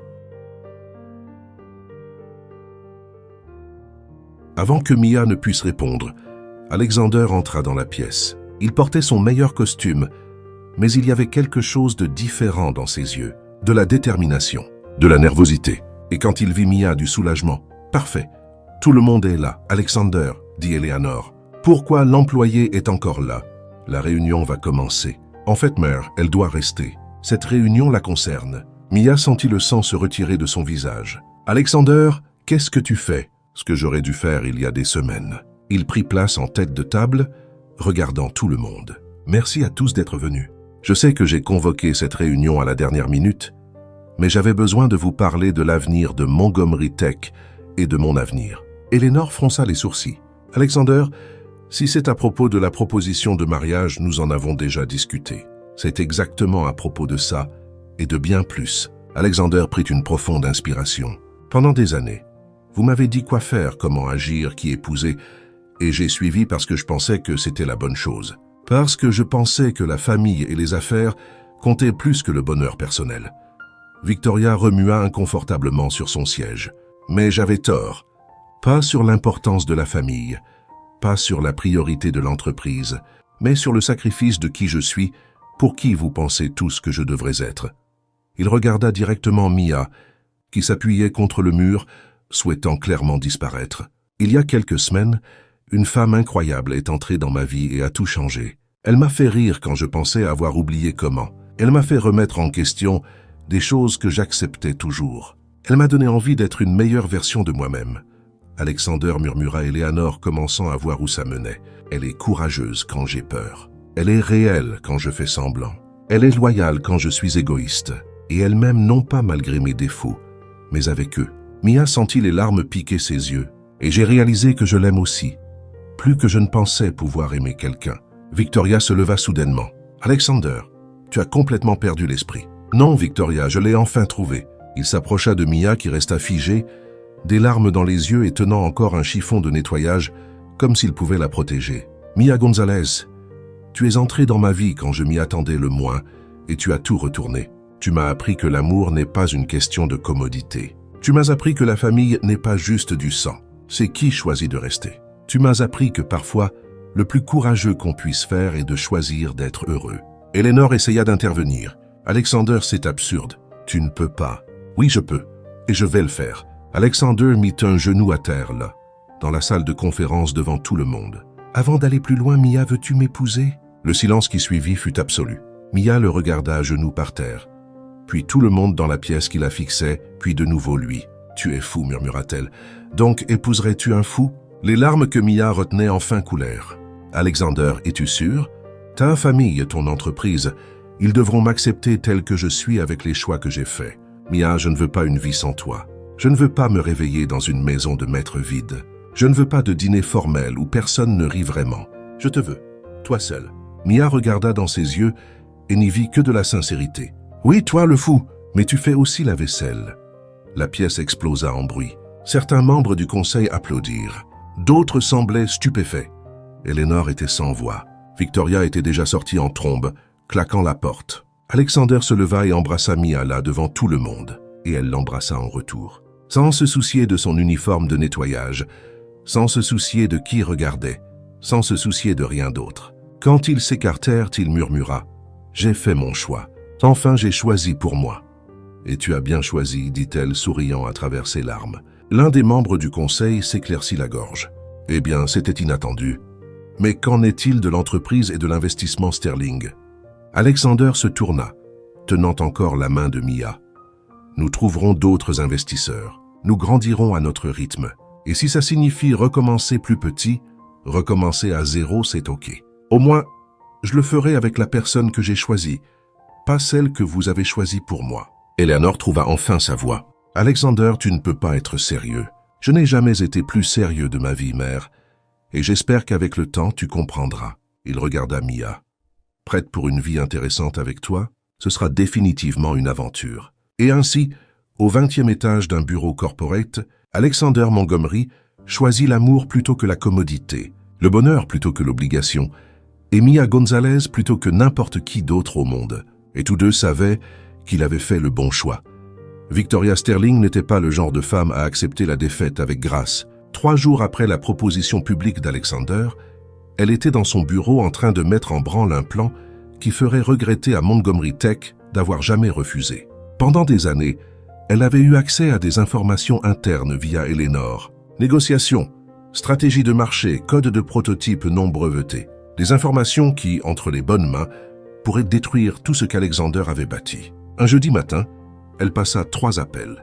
Un à un journaliste d'investigation connu pour exposer les scandales corporate, un autre au plus grand concurrent de Montgomery Tech, et le 3e à un hacker qui devait quelques services à la famille Sterling. « Je veux que tout soit divulgué, dit-elle au journaliste. Stratégie d'affaires, prototype, développement, contrat confidentiel, tout. » À 14 heures, la première bombe explosa. TechScoop publia un article dévastateur, Montgomery Tech. Pratiques douteuses et secrets industriels exposés. Le rapport révélait des détails intimes sur les lancements de produits à venir, des contrats confidentiels, et insinuait même des pratiques non éthiques. Rien de vrai, mais tout sonnait crédible. Alexander était en réunion avec l'équipe marketing quand James entra précipitamment. « Monsieur, nous avons un problème. Un gros. » Dans les 2 heures, l'action de Montgomery Tech avait chuté de 20%. 3 contrats majeurs étaient annulés. Les investisseurs appelaient exigeants des réponses. « Comment cette fuite a-t-elle eu lieu ?» demanda Alexander, fixant les rapports étalés sur la table. Tout était confidentiel. « Monsieur, dit Sarah, la chef de la sécurité, quelqu'un avec un accès interne a fait ça. Quelqu'un qui connaissait nos protocoles. » Alexander n'avait pas besoin d'être un génie pour savoir qui c'était. À ce même moment, Mia était dans la cuisine de la maison en train de préparer le dîner quand Victoria apparut dans l'encadrement de la porte. Elle portait une robe rouge et un sourire qui signifiait des ennuis. « Bonjour Mia, j'assume que tu as vu les nouvelles. » Mia se tourna, tenant encore le couteau avec lequel elle coupait des légumes. « Quelle nouvelle ?» À propos de la compagnie de ton fiancé qui coule à pic. Quel dommage. On dirait que choisir l'amour plutôt que la logique a ses conséquences. C'était toi. Moi, Victoria feignit la surprise. J'ai simplement partagé des informations auxquelles j'avais accès. Des informations qu'une personne intelligente aurait protégées plus soigneusement. Mia posa le couteau sur la planche à découper et se tourna complètement pour lui faire face. « Tu as fait tomber toute une entreprise parce que tu ne supportais pas le rejet. J'ai protégé mes intérêts et j'ai montré à Alexander ce qui arrive quand on choisit la mauvaise personne. » La mauvaise personne. Mia rit, mais ce n'était pas un son joyeux. « Victoria, veux-tu savoir la différence entre toi et moi? Éclaire-moi. Quand les choses deviennent dures, je retrousse mes manches et je répare. Tu brûles tout et tu blâmes quelqu'un d'autre. Quelle philosophie touchante. Malheureusement, ça ne sauvera pas l'entreprise. » Mia s'avança vers Victoria avec un calme qui ne collait pas avec la tempête dans ses yeux. « Tu as raison. La philosophie ne sauve pas une entreprise. Mais sais-tu ce qui le fait? Les gens qui se soucient vraiment. Les gens qui travaillent ensemble. Les gens qui ne baissent pas les bras quand ça devient dur. Et tu penses que toi et Alexander le pouvaient. Moi et Alexander avec chaque employé qui croit en cette entreprise. Oui, parce que tu as fait une erreur, Victoria. Quelle erreur? Tu as pensé qu'en détruisant l'entreprise, tu détruisais ce que nous avons. Mais tu as oublié une chose. Les vraies relations se renforcent dans les moments durs, pas l'inverse. Victoria recula. On verra. Oui, on verra. Et quand tu verras, tu réaliseras que tu as jeté la chance d'être partie de quelque chose de vraiment spécial. Tout ça parce que ton orgueil était blessé. Après le départ de Victoria, Mia appela Alexander. « Chérie, où es-tu? » « Au bureau en train d'éteindre des feux. J'arrive et j'apporte des renforts. »« Quel renfort? » ?»« Tu verras. » 1 heure plus tard, Mia arriva à Montgomery Tech avec un groupe inattendu. Donna et 3 autres du personnel de nettoyage. Carlos le jardinier, Miguel le portier et 6 autres qui travaillaient dans des rôles que l'élite corporate remarquait rarement. « Qu'est-ce que vous faites tous ici ?» demanda Alexander surpris. « Sauver l'entreprise, » répondit Mia. Donna a un diplôme en comptabilité. Carlos a étudié l'ingénierie avant de devenir jardinier. Miguel a travaillé en marketing pendant 15 ans avant d'être licencié à cause de son âge. Et ça continue. Mia, je ne comprends pas. Alexander, tu as toujours vu ces gens comme du personnel de soutien, mais ils sont bien plus que ça. Ce sont des talents inexploités qui peuvent t'aider à reconstruire tout. Sarah, la chef de la sécurité, s'avança. Monsieur, avec tout le respect dû, nous avons besoin de toutes les mains disponibles. Les choses sont critiques. Alexander regarda autour. Son équipe exécutive semblait découragée. Certains membres du conseil avaient déjà suggéré de vendre l'entreprise, mais voici Mia debout, avec une équipe de gens que personne ne remarquait jamais, offrant de l'aide. « D'accord, dit-il. Quel est votre plan ?» Donna s'avança. « D'abord, nous examinerons tous les contrats et trouverons des failles légales pour stopper les fuites. Deuxièmement, Miguel travaillera sur une campagne marketing pour restaurer notre image. Troisièmement, Carlos examinera nos prototypes et suggérera des améliorations techniques. Et moi, dit Mia, je coordonnerai tout et m'assurerai que vous ayez le soutien nécessaire. » Pendant les 48 heures suivantes, Montgomery Tech fut un essaim d'activité. Les exécutifs travaillaient côte à côte avec les janiteurs. Les managers apprenaient des astuces d'efficacité des portiers. La hiérarchie stricte se dissolut, remplacée par une vraie collaboration.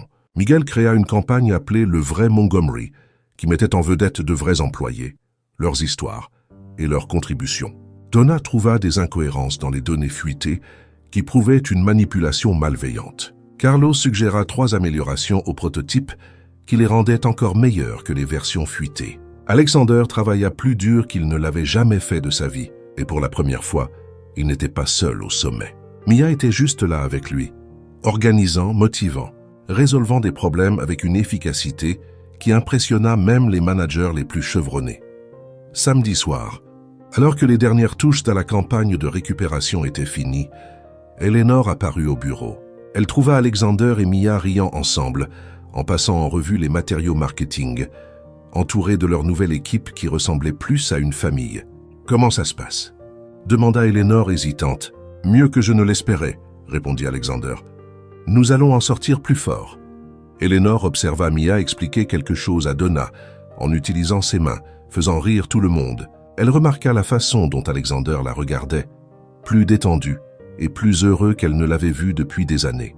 Elle a fait venir tous ces gens pour t'aider. Oui, des gens dont je ne savais même pas qu'ils avaient ces compétences. Eleanor resta silencieuse un moment. Alexander? Oui, maman. Peut-être qu'elle est la bonne femme. Alexander sourit. Je sais déjà qu'elle l'est. Et peut-être que tu es plus intelligent que je ne le pensais. J'ai appris de la meilleure, dit-il en regardant Mia. Non, fils, tu as appris avec ton cœur. C'est quelque chose que je n'ai jamais su t'enseigner. À ce moment, Mia s'approcha d'eux. Eleanor, je suis si contente que vous soyez là. Vous voulez voir comment la nouvelle campagne prend forme? Et pour la première fois, Eleanor adressa à Mia un vrai sourire. J'adorerais. Montgomery Tech ne survécut pas seulement à l'attaque de Victoria. Elle en sortit plus forte, plus unie, et avec une nouvelle philosophie. Le talent n'a pas de classe sociale, et les meilleures équipes sont celles où tout le monde compte. Et Victoria Sterling, elle observa tout de loin, réalisant trop tard qu'elle avait perdu bien plus qu'un fiancé. Elle avait perdu la chance d'être partie de quelque chose de vraiment spécial. 6 mois après la proposition la plus inattendue de l'histoire corporate de Chicago, Alexander Montgomery se tenait devant un hôtel improvisé au bord du lac Michigan, ajustant sa cravate pour la 10e fois en 5 minutes. « Arrête de tripoter ta cravate », marmonna James, debout à côté de lui en tant que témoin. « Tu vas ruiner le nœud. » « Je suis nerveux, admit Alexander, regardant les invités s'installer dans des chaises blanches disposées sur l'herbe. Et si elle changeait d'avis? Et si elle réalisait qu'elle peut faire mieux? Alexander, elle a organisé une équipe entière pour sauver ton entreprise. Je ne pense pas qu'elle va te poser un lapin à l'hôtel. De l'autre côté du lac, dans une cabane en bois servant de loge improvisée, Mia avait son propre moment de nervosité. « Maman, cette robe n'est pas trop simple ?» demanda-t-elle en regardant dans le miroir. Elle avait choisi une robe en coton blanc sans paillettes, ni broderies élaborées, qui tombait doucement jusqu'à ses chevilles. Carmen ajusta le voile délicat de sa fille. « Ma chérie, tu rayonnes. Et d'ailleurs, Alexander n'épouse pas la robe. Il t'épouse, toi. Es-tu sûr que nous n'aurions pas dû faire quelque chose de plus? Grand. » Donna, aidant aux dernières retouches de maquillage, rit. « Mia, tu fais ça exactement comme tu es. Simple, réel et plein d'amour. C'est parfait. » Nico apparut à la porte. L'air net dans un costume emprunté, mais avec un sourire valant $1 million. « Prête, Serette? Le marié a l'air sur le point de s'évanouir si tu traînes plus longtemps. » Pendant ce temps, les invités s'installaient dans un mélange jamais vu auparavant au mariage de la haute société de Chicago. Au premier rang, Eleanor Montgomery était assise à côté de Carmen Gonzalez. Les deux discutaient animément de recettes familiales. Juste derrière, les exécutifs de Montgomery Tech partageaient l'espace avec le personnel de nettoyage, les jardiniers et les portiers, tous vêtus de leurs plus beaux vêtements. Sarah, la manager de la sécurité, expliquait à Miguel, l'ancien portier maintenant à la tête du marketing, comment elle avait connu le marié. « J'ai travaillé avec lui pendant 5 ans et je ne l'ai jamais vu sourire autant qu'il l'a fait ces derniers mois, » dit-elle. Au troisième rang, 3 membres du conseil chuchotaient sur comment l'entreprise avait doublé de valeur depuis qu'Alexander avait embrassé la diversité opérationnelle, comme ils appelaient pompeusement sa réalisation que des gens intelligents existent à tous les niveaux de la hiérarchie. Le violoniste, un musicien local qui jouait dans le parc les week-ends, commença à jouer, et tout le monde se leva. Alexander se tourna et sentit son cœur s'arrêter. Mia marchait vers l'hôtel au bras de Nico, qui avait insisté pour l'escorter à la place de leur père, qui les avait abandonnés. Elle souriait, ce sourire qui avait capturé Alexander dès le premier jour. Mais il y avait quelque chose de différent maintenant. Un calme, un bonheur profond qui la faisait pratiquement briller. Quand ils atteignirent l'hôtel, Nico embrassa le front de sa sœur et murmura « Sois heureuse, Serette, tu le mérites. » Il serra la main d'Alexander fermement. « Prends bien soin d'elle ou je viens te chercher. »« Ne t'inquiète pas, » répondit Alexander, incapable de quitter Mia des yeux. Le pasteur, un jeune homme amical qu'Alexander avait trouvé en recherchant des mariages décontractés, sourit au couple. « Bienvenue à tous pour ce moment spécial. » Alexander et Mia ont choisi de célébrer leur amour ici en extérieur, entourés des gens qui comptent le plus pour eux. Et avant de commencer officiellement, ils aimeraient dire quelques mots. Alexander prit une profonde inspiration. « Mia, il y a 6 mois, tu es entrée dans ma vie et tu as tout retourné. Tu m'as appris que la famille n'est pas juste partager un nom de famille, mais qui choisit de rester quand les choses deviennent dures. Tu m'as appris que le succès n'est pas avoir plus d'argent, mais avoir des gens qui se soucient vraiment. Et tu m'as appris que parfois le plus courageux qu'on puisse faire est d'être vulnérable. » Il déglutit difficilement, sentant les larmes piquer ses yeux. « Tu es entré dans ma vie comme un ouragan, détruisant toutes mes certitudes. Et je t'en suis reconnaissant chaque jour, parce que maintenant je sais ce que ça fait de se réveiller chaque jour en voulant être une meilleure personne. Certaines personnes dans l'assistance pleurèrent déjà. Eleanor essuya discrètement ses yeux avec un mouchoir en dentelle. Mia sourit à travers ses propres larmes. « Alexander, tu es la personne la plus têtue, contrôlante et compliquée que j'ai jamais rencontrée, » commença-t-elle, provoquant des rires dans la foule. « Mais tu es aussi la plus loyale, généreuse et drôle. Tu m'as fait croire que les contes de fées existent, juste pas comme on les voit dans les films. » Elle tint ses mains fermement. « Tu m'as appris que l'amour n'est pas d'accord sur tout, mais de choisir de combattre le monde ensemble quand c'est nécessaire. Tu m'as montré que parfois la bonne personne arrive au moment le plus inattendu et à l'endroit le plus improbable. Et tu m'as appris qu'il vaut la peine de prendre des risques quand c'est pour quelque chose qui compte vraiment. Maintenant, dit le pasteur, passons aux alliances. » James tendit les simples alliances en or qu'ils avaient choisies ensemble dans une petite bijouterie du centre-ville, loin des boutiques chics qu'Eleanor avait suggérées. « Alexander, prends-tu Mia pour épouse, promettant de l'aimer, de la respecter et de la soutenir à travers tous les moments de la vie? »« Je le veux, » dit Alexander, la voix brisée par l'émotion. « Mia, prends-tu Alexander pour époux, promettant de l'aimer, de le respecter et de le soutenir à travers tous les moments de la vie? »« Je le veux, » répondit-elle, glissant l'alliance à son doigt avec des mains qui tremblaient légèrement. « Alors, par le pouvoir qui m'est conféré, je vous déclare mari et femme. Alexander, vous pouvez embrasser la mariée. » Le baiser fut long, passionné et plein de promesses. La foule éclata en applaudissements, acclamations et sifflets. Donna cria « Enfin !» assez fort pour effrayer les mouettes au bord du lac. Mais la surprise vint quand ils s'écartèrent. Mia sortit un petit sac de riz de son bouquet et le versa aux pieds d'Alexander. « Qu'est-ce que tu fais ?» demanda-t-il en riant. « C'est une tradition familiale, » expliqua-t-elle. « Le riz signifie prospérité, et ça signifie aussi que tu es encore mon patron. Mais maintenant, je suis en charge du cœur de l'entreprise. » Alexander éclata de rire et l'embrassa à nouveau. « Toujours en charge, hein ?»« Toujours. » La célébration qui suivit fut un merveilleux mélange de culture, de classe sociale et de tradition. L'orchestre joua de tout, des valses classiques à la salsa latine. Eleanor dansa avec Carlos le jardinier et découvrit qu'il était un excellent partenaire. Carmen enseigna des pas de morena à 3 exécutifs suédois qui s'amusèrent plus qu'ils ne l'avaient fait depuis des années. Mia et Alexander ouvrirent la danse avec une valse simple, mais bientôt ils furent entourés de tous les invités dans une danse de groupe qui mélangeait élégance et décontraction. « Heureuse ?»